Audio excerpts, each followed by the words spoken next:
So I'm assuming that all of you have done some quantum mechanics before coming here. Is that true? Yes, sir. 2m plus 1, the Okay. courses. Because I think everyone have been in my class except Ibshida and Rashad. Okay. So the plan of this course is I'm being very ambitious. And the way it's going to work is that I'm going to start with a review. So review of Hilbert space, and implicit in it will be the postulates of quantum mechanics.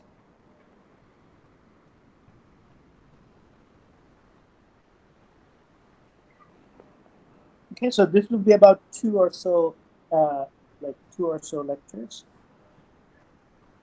So, and then number two would be, I'm going to then introduce you to the angular momentum algebra. Uh, but first, I have to learn how to spell angular.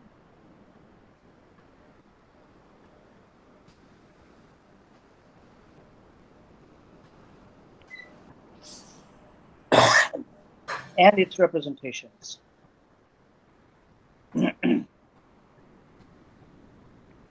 Okay? So whenever you have angular momentum, so suppose spin is a kind of angular momentum, and suppose you are in a hydrogen atom, and you have the spin of the electron, the spin of the proton, and then they have interactions. And then what happens is that the angular momentum of the whole system would be a combination of these two things. So it is important to understand the addition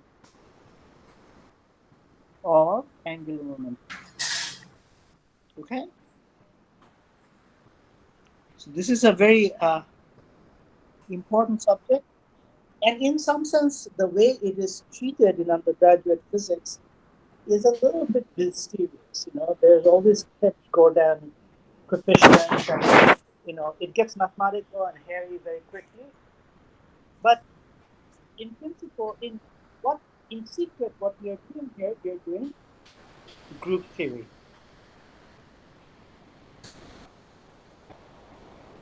Okay, we are getting a static from someone's microphone, I think.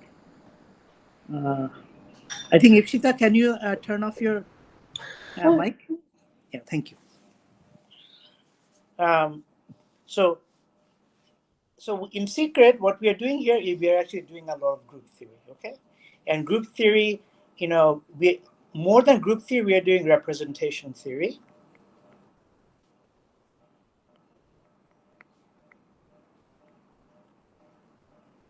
And we're looking at how reducible representation can be written down in terms of smaller irreducible representation. Okay, so if you have some group theory, you can just like think of the overall picture in that way. Okay, so so next I'm going to apply some of this angular momentum stuff to a real life system, which is hydrogen atom.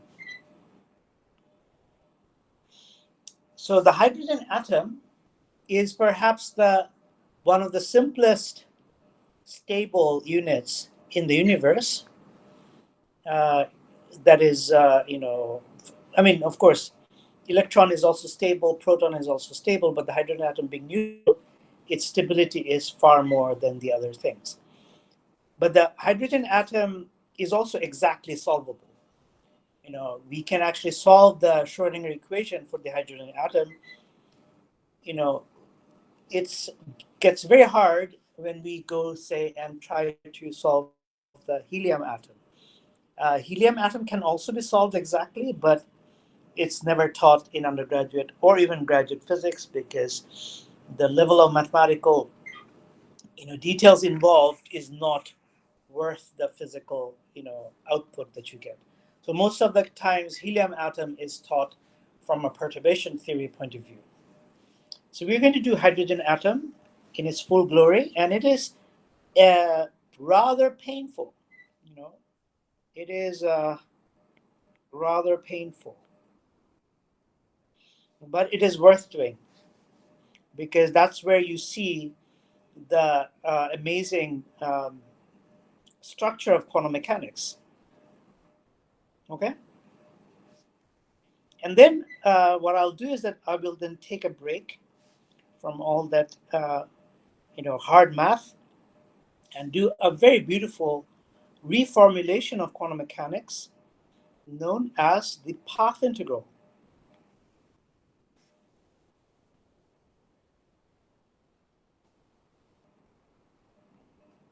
Formulation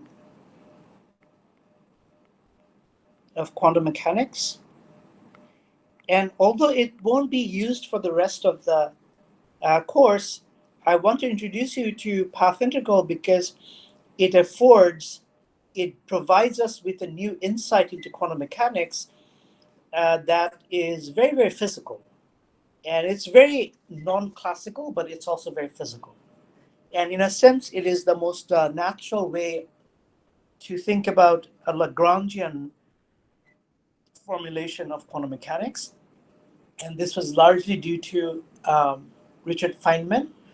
And modern formulations of quantum field theory is done using path integral.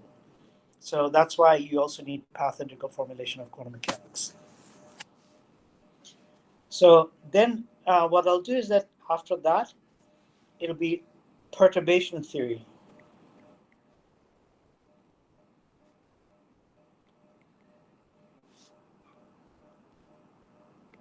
So most of, the Schrodinger equation becomes rapidly, very difficult to solve. The more complicated the system gets. By more complicated, I mean, if the potential is complicated, then the differential equation that we are solving becomes very difficult to solve. So we will need perturbation theory, and there are two kinds of perturbation theory. You know, there's a time dependent or time independent, and then there'll be the time dependent.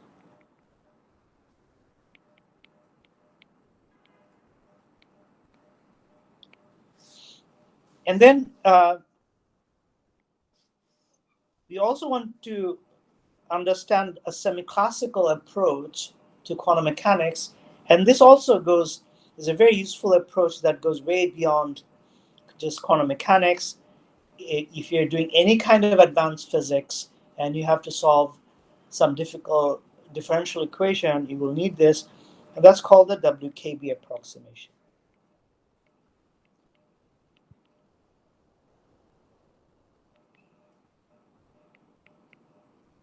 This is also very useful in quantum field theory, especially for non-perturbative quantum field theory, where you have to solve instantons and things like that.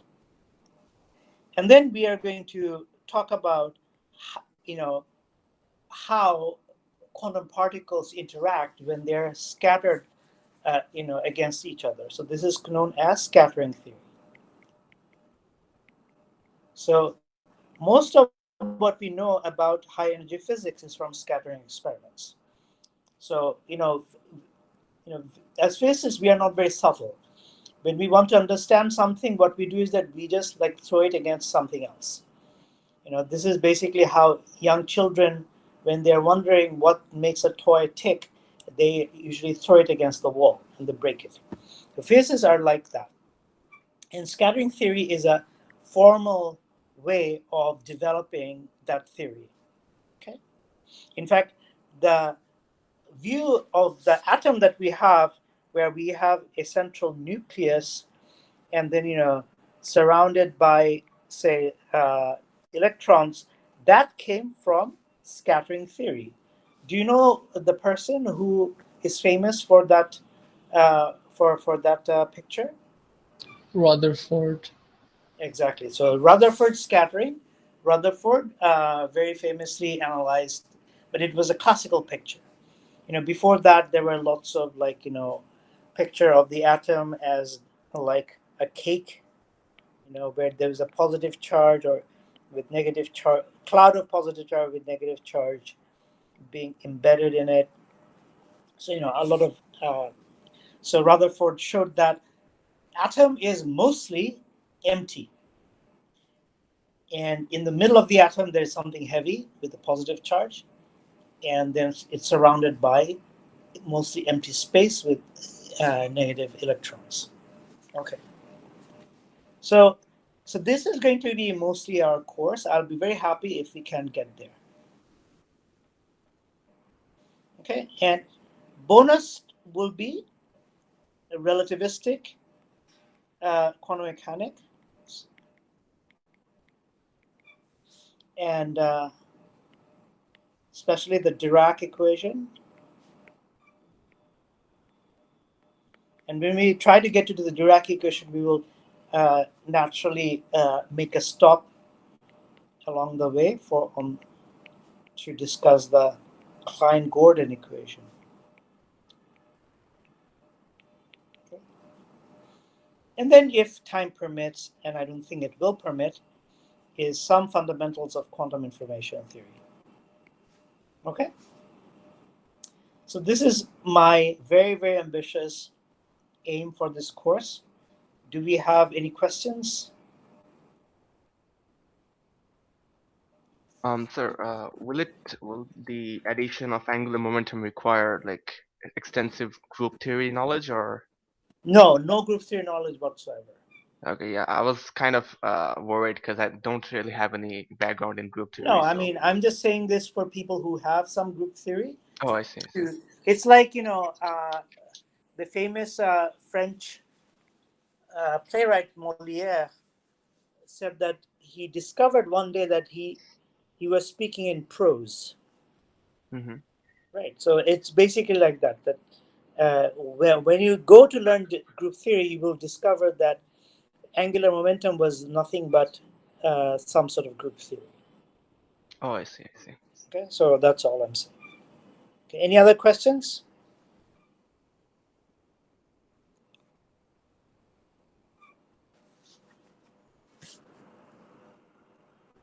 All right. So I hope you guys interrupt me a lot. So I am very happy to be interrupted, and an interrupting class is a good thing to have in my mind, because it also means that the students are thinking. All right. So